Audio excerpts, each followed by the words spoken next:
Hello guys! Magandang hapon sa inyong lahat. This is your guys by Mas Greek Channel. A fatal or Matarder. So ngayong hapon na to, tignan natin sabihin sa inyo ng ating mga gabay. So this is a weekly gabay for the month of July 8 hanggang July 14 for the sign of Virgo. So Virgo, welcome sa my channel. Ano kayang messages, advices, at spirit guides ang ating masasaga for today's video? Kanina kayang energy or kaganapan sa buhay ng mga Virgo signs ang ating mga kagilap. So guys, this reading is a general reading lamang hindi lahat makaka-resonate. Kunin lamang po ang makaka-relate sa inyo and comment down below kung kaninang energy ang ating nasagap. And of course, don't forget to like and subscribe my channel and hit the bell for more videos up there. Kasi maraming salamat po sa mga walang sawang pagsuporta sa aking channel. Lalo-lalo na ang dinigi-skip ng ads away pagpalain kayo ng Diyos at may kapal, siksik-liglig na gumapaw, nabiyayang manang balik sa inyo. So let's see guys, what is the messages, advice ng ating angel spirit for the sign of Virgo. So let's see and watch this.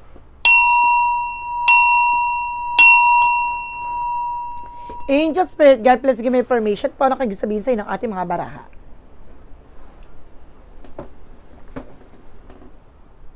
Ano ang pinaka-mensahe sa iyo ng ating angel spirit? Okay, so this is something guys with the Knight of Wands, slow and steady. Matuto kang kumalma. Huwag ka magmadali, no? Slowly but surely. And of course, there's a Knight of Sword. No, bibilis naman daw ang takbo ng sitwasyon mo. Huwag ka lang daw magmamadali, no? Kumbaga tutukan mo naman yung mga yung priorities mo, naman yung gusto mong gawin, tutukan mo yan. No, maging mahinahon ka sa pag-abot at pagtupad niyan. Dahil bibilis din yan, makakamit mo din yan. And of course, there's an Emperor, maging mature ka at maging grounded. Nakita mo kung gaano siya matured, no? Na protectionan at pangalagaan niya yung sarili, na wag siyang magpadalos-dalos sa kanyang mga gagawin, no? Hindi siya susunggab ng basta-basta, no? Parang may pumuprotekta na para hindi siya makagawa ng isang bagay na ikasasama niya. Ganon. Let's see. There's something, the King of Swords. Stop the pattern. Puputulin na yung mga bagay na alam niyang hindi nagsiserve. Mas magiging matalino na siya sa mga decisions. What is additional messages? And there's the word card, something, trouble, success, accomplishment. So may mga bagay na magtatagumpay na dito. There's a trouble, guys. No? And there's a communication, success. And there's a magician for manifestation, na may mga bagay na unti-unti niya na manifest, na makakamit, makukuha, matatamo, no? Ano man yung mga bagay na ninanais niya, mapangahawakan niya na to, and of course, makakabuo siya ng isang bagay na matagal niya nang hinahangad, no? Makukuha niya na. What is the Knight of Wands? Represent with the temperance, with the perfect timing. So this is the moment, guys, no? Ito na yung panahon, pagkakataon para maging mahinahon, no? Susubukin ang iyong katatagan, no? At ang iyong sariling pasensya. Haba ng pasensya. There's a Hermit card. Kailangan mo raw kumawala sa comfort zone mo, sa mga bagay na kinakatakutan mo, no? Or pinangangambahan mo.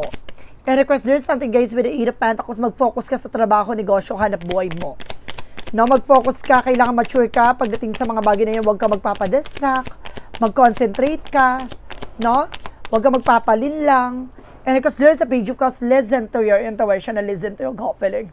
No, bibigyan ka ng tamang daan dito, tamang desisyon. Kailangan putulin mo yung mga bagay na hindi nagsiserve sa'yo.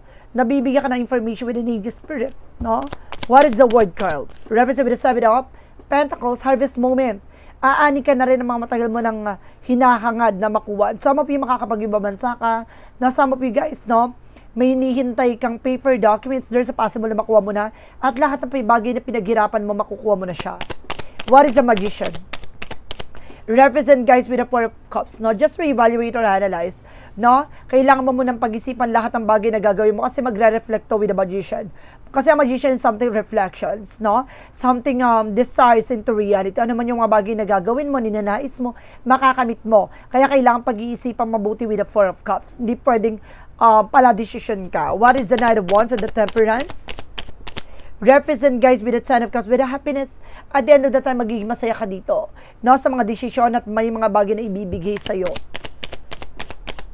And of course, guys, this is something the 5 of Wands. No, meron talagang bibigay komplikasyon dito sa'yo. Maraming kalaban, nakikipagkompetensya. There's a lot of arguments. No, kaya kailangan maging aware ka. Kailangan mo makalaya at makawala dyan sa mga bagay na kinakatakutan mo. Even to yourself. No, natatakot ka, nangangamba ka kasi parang nawawalan ka ng kumpiyansa, self-esteem. No? Additional messages. And there's a justice card. Huwag ka magkalala, there's a justisya. Ano man yung mga bagay na gagawin mo, there's something na consequences. No, kaya kailangan mag-focus ka, mag-concentrate ka, maging mature ka how to manage and how to control your life, no? Dapat alam mo sa sarili mo yung paninindigan at pinangahawakan mo kasi nasa justisya, no? You have rights. And there's something, the Page of Pentacles, no? There's something investment or manifestations, plans, no? Makinig ka sa intuitions mo, dadaling ka nito sa bagay na mas makabuluhan, mga bagay na makakatulong sa'yo, mas maging matalino at maging wais ka sa lahat ng gagawin mo. Even sa investment, no? May kutob ka, mayroon ka mararamdaman na kakaiba, huwag kang papasok sa isang investment o sa isang bagay na alam mo pagsisisihan mo. Kung may offer sa trabaho, kumbaga, maging ano ka, no? Maging matalino ka, kailangan may assurance ka dyan. Hindi pwedeng may offer na ganito, tapos maniniwala ka kaagad-agad. Diba? And because there's the 5 of Cups, there's a disappointment. No, kung ayaw mo magsisi, manghinayang sa huli, ayaw mo panghinayangan mga bagay nito, or ayaw mo pagsisihan, kailangan pag-iisip mo mabuti. No? And there's a Eight of Wands. Makakatanggap ka ng phone call and messages, an email, a lot of transaction, na basta pag-iisip mo mabuti. Marami tong offer na to, ha? In fairness. Let's see what is the additional messages, no? For the outcome, there's a Knight of Cups, a wish fulfillment. Ang ganda, matutupad yung mga pangarap mo. Sinusubukan lang kung paano ka magiging kalmado. And there's the Moon card that will reveal, ilalantad lahat ng bagay dito na nagbibigay takot at pangamba sa'yo. No, meron talaga nakikipagkompetensya sa'yo, meron talagang sumasalbahay sa'yo dito para makapag-isip ka ng mga negativities, no? Some of you lutang ka pa nga pero wag ka mag-alala. No, baguhin mo yung perspective mo, baguhin mo yung pananaw mo dito, baguhin mo yung pinaniniwalaan mo dyan. Huwag kang matakot na mag-focus ka sa ginagawa mo at makukuha mo yung karapat-dapat para sa'yo. Manalig, manampalataya at magtiwala. No, sa ating pong makeup, there's an Empress card, self-love, self-care. Alagaan mo, mahalin mo ang sarili mo dito. No? Kailangan alam mo sa sarili mo yung pinaglalaban mo, alam mo sa sarili mo yung pinaniniwalaan mo. No, there's something a disconnect from the world, no? Kumaga kailangan mo muna dumistansya sa mga tao sa paligid mo na nagbibigay negatibo. No, maging wise ka, maging matalino ka, huwag kang basta-basta nagtitiwala. And there's a 6 of Wands for victory is yours. Magtatagumpay ka. No, mayroon akong na-sense dito na makakaalis ka next year, a month of May, no? And of course, there's something, the 2 of Pentacles with a balance, na magkakaroon dito ng balance dito, guys, no? Okay, balance, and of course, timbangin mo yung mga bagay lang na makakatulong lang sa'yo. No? Meron ditong bagay na makakapag palago sa'yo, guys, no? So, let's see what is additional messages with the ninjas for pagdating sa finances and career, love life at kalusugan. And of course, the power of the deck with the King of Pentacles, security, magkaroon ka ng security sa sarili mo. Alamin na natin ang pinaka-mensahe pa sa'yo ng ating gabay for finances and career. Let's watch this. Okay, let's see. Shuffle muna tayo ng Berry Life. For finances and career, there's a Page of Swords. Being curiosity, kailangan alamin mo, tuklasin mo lahat, no? Some of you may nag-i-spy sa'yo, may nag-i-stalk sa'yo by social media, no? It's either client, customers, and there's an Ace of Pentacles with a big shot and big money coming in for you. May malaking pera paparating sa'yo. Some of you may nasense ako dito na maaaring you hit a jackpot, no? Mayroong manalo ka, or some of you naman meron ditong makukuha mo yung opportunities, no? And of course, there's a 7 of Swords. Mag-ingat ka lang, marami manloloko sa paligid mo. There's a lot of enemy. No, maraming magsisinungaling dito. There's an Ace of Cups, no? Oh, some of you malalab scam. Mag-ingat po kayo. May nasense ako malalab scam. There's a 4 of Wands by celebrations. Na meron dito nga magdadala ng selebrasyon. Meron ditong homecoming, family gathering na maaaring maganap. No? And there's a King of Wands, something ambition. Lagi mo titignan yung bigger picture. No? Yung other side. No, yung pinaka-possibilities or consequences ng action and decisions mo. No, titingnan mo lagi magiging kalalabasan. Huwag kang magmadali. Tingnan mo kung ano yung magiging kahihinatnan. Then of course, maging aware ka sa lahat ng mangyayari, no? Pagdating sa love life, sa pag-ibig, there's the chart with an action movement, magkakaroon ng changes and development na pagdating sa finances, ay pagdating sa love life mo, may parating bagong pag-ibig. There's a strength card. Kailangan mo maging malakas ang loob, maging matapang ka. Nawalan ka na ng kumpiyansa dito. No, pero makaka-recover ka with the 5 of Pentacles in reverse. Makaka-recover ka na for financial crisis, financial loss, even sa relationship. Parang siyang tutulong sa'yo, may offer, oh. No, romantic proposal of promotions. No, meron dito nga magdadala sa'yo na higher level commitment. Mag-ingat ka lang talaga kasi may love scam pero may real love dito. No? No, basta pag may usapin sa pera, dumistansya ka. No, there's the Ten of Wands, something a burden. No, meron dito mga obligation and responsibilidad. No, meron kayong mga kanya-kanyang responsibilidad nitong person na to. Maaaring parehas kayong dalawang provider, parehas kayong dalawang breadwinner. And of course, there's the Two of Swords, there's a decision that you need to make. Kailangan mo talaga mag-decision dito, oh. And there's the Queen of Wands, lakas naman ng loob mo. Kailangan nyo pag-usapan ng maayos ito na magiging person mo or ng person mo. No? Pagdating sa kalusugan, there's the Lovers, connected talaga kayo ng love life, oh. Sa love life, connected kayo sa kalusugan. There's a Three of Pentacles, no? Kailangan nyo ng communication, heart-to-heart conversations, no? Huwag kayong tumatanggap ng pagkain na galing sa ibang tao, ha? And there's a Page of Wands, may mga magagandang balita, information sa inyo pagdating sa kalusugan. Clear the boundaries, no? Linisin nyo yung mga nasa paligid nyo. Kung may mga toxic friends, toxic relatives kayo, dumistansya kayo. No? Kasi isa yan sa nagbibigay stress or kaguluhan sa inyo. There's a Eight of Cups for cleansing. No, kailangan nyo may mga bagay na i-let go. No, tigilan nyo na yung mga nakasanayan nyo, unhealthy foods, no, unhealthy habits. There's something the Knight of Wands. No, magtiyaga ka lang sa ginagawa mo. Then of course, para may sense ako dito na iwasan nyo yung mga processing food like noodles, no? Parang nasa sense ko dito, parang mataas ang inyong sodium, no? Then of course, more on more on processing food kayo, more on pasta or something, no? Mag-ingat po kayo dyan. Kailangan nyo na maraming water, no? So, let's see. And of course, the power of the deck with the Two of Cups with the partnership. It's more on partnership talaga tong reading mo. So, let's see what is additional messages tayo pagdating sa magical fire messages, advices, and of course, sa pick a card yes or no. Kung bago ka sa channel ko, ang pick a card yes or no, pwede ka magtanong. Isa lang ang magiging sagot sa tanong mo within 1, 2, or 3. Then of course, comment down below kung ano number na pili mo para malaman natin na, of course, para malaman natin ano magiging sagot sa reading mo at sa tanong mo, no? Sa dulo ng reading na to, doon mo makikita ang sagot na yon. So, let's see and watch this.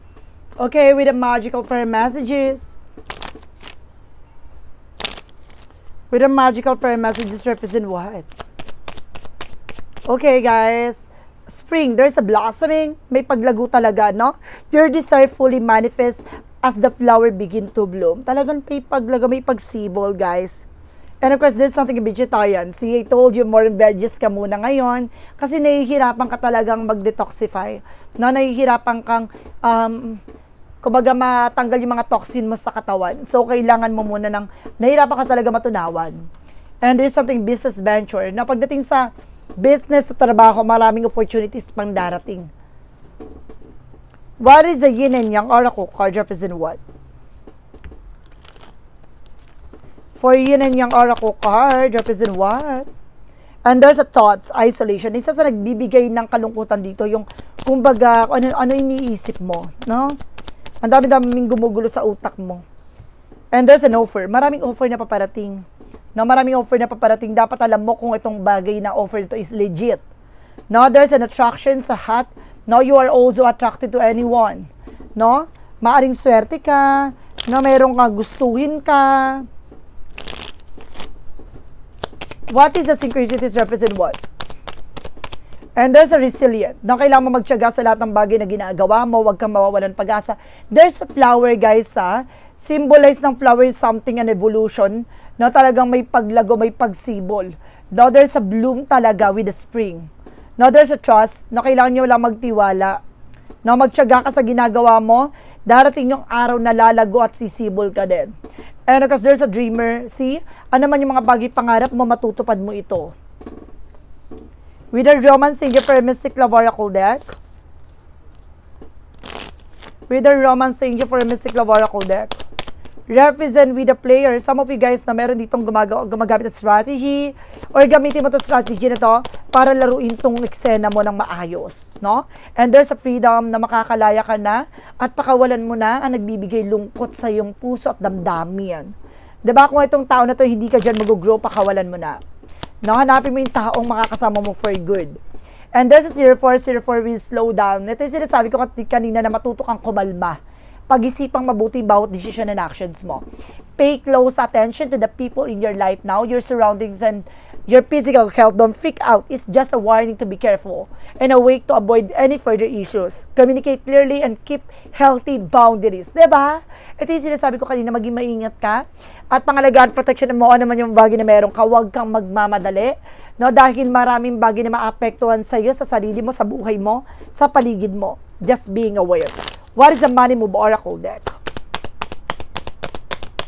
And there's a gambling. Some of you guys na meron ditong sugal. No, one more card please. Meron ditong sugal na wag mong ilalaban. No, wag kang papasok sa isang sugal or maaaring yung person mo maaaring nagsusugal. No, umiwas ka dyan. No, there's a lot of dangerous consequences. Marami kasing bagay na hindi mo ina-adya pagdating sa napasok talaga, may sugal talaga. And there's a duality. No, don't lose your vigilance. Don't forget about the dual nature of people. No, dalawang klase ang tao talaga. There's a positive and negative side. Kailangan alam mo sa sarili mo ang pangahawakan mo dito. No, and of course, what lies beneath with the future. Alam mo dapat yung papasukin mo. No, relasyon man yan, buhay. What lies beneath with the future. Kaya pala there's a player, no? Meron dito magaling maglaro, yung pala there's a gambling. No, there's a strategy. No, kaya pala meron ako na sense dito kanina na maaaring yung makikilala mo ay maaaring there's a love scam, maaaring siguro itong tao na to pinikot-pikot ka sa pag-ibig, tapos yung pala uubusin lahat ng pinaghirapan mo, mag-iingat ka po. No, there's a copycat, no? Meron dito parang kumukopya sa'yo or ginagaya ka, and there's an envy with insecurity. No, meron talagang naiinggit sa'yo.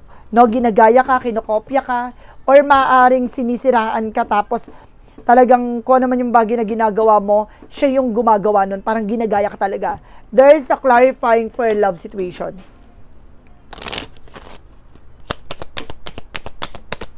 And there's a poker face. Diba?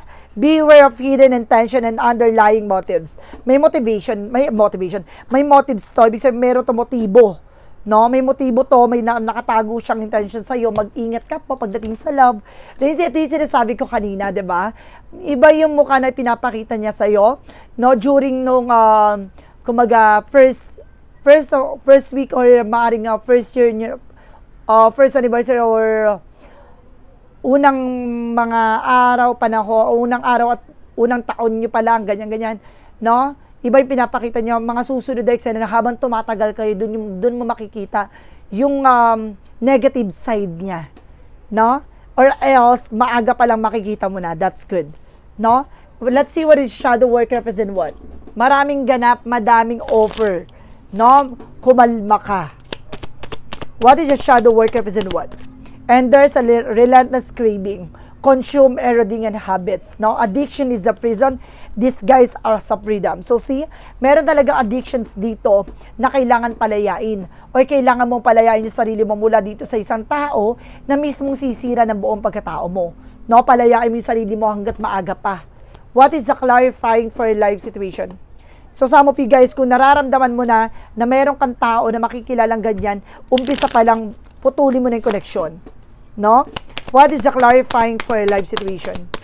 And there's something, go your own way. Trust your intuition and embrace individuality, paying your path with courage and authenticity. No, ikaw yung gagawa ng paraan, ikaw yung gagawa ng daan, no, para baguhin ang iyong kapalaran.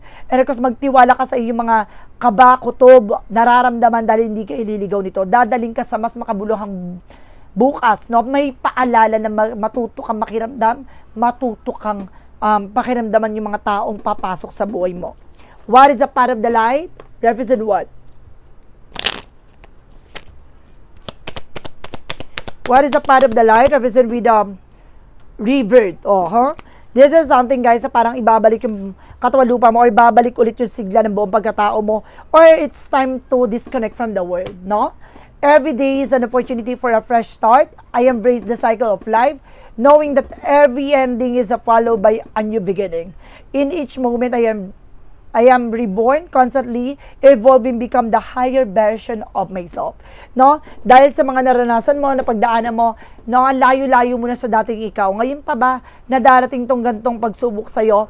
Ngayon ka pa ba magiging syunga at magiging tanga sa pag-ibig, diba? So ngayon pa lang maging matalino ka na at alamin mo na kung ano yung magiging desisyon mo. No? Unat sa pool pa lang, alam mo na yung magiging kahinatnan, kailangan putulin mo na ang magbibigay komplikasyon. So let's see what is a pick a card, yes or no. Alamin na natin magiging sagot sa tanong mo. Let's watch this. Okay? With a pick a card, yes or no. So let's start with the number 1. Number 1, sagot sa number 1, there's a yes. Beauty and growth surrounds you, cherish it, no? Ibig sabihin dito, magiging maganda na talaga at magiging maayos na at lalago ka na at mapapalibutan ka ng nag-uumapaw na saya, kaligayahan, ganda ng sitwasyon.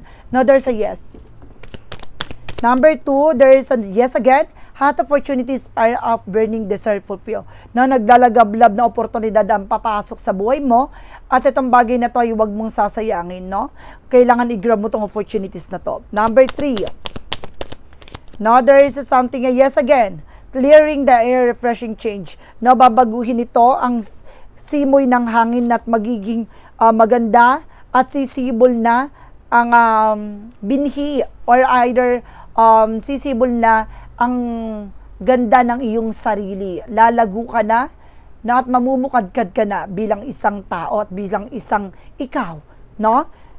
Magiging kumbaga better version of yourself na talagang atake mo dito. So guys, this is a weekly gabay for the month of July 8 hanggang July 14 for the sign of Virgo. So Virgo, maraming salamat po for this wonderful reading. So once again, this reading is a general reading namang nila at makaka-resonate. Kunin lamang po ang makaka-relate sa inyo. Comment down below kung kaninong energy ang ating nasagap. And of course, don't forget to like and subscribe my channel and hit notification bell for more videos updates. Maraming salamat po sa mga walang sawang pag-support sa aking channel. Lalo-lalo na ang dirigis-skip ng adsaway pagpalaing kayo ng Diyos. May kapal, siksik, liglig na gumapaw na biyayang manang balik sa inyo. Maraming salamat guys. See you in the next video. Bye-bye and babush.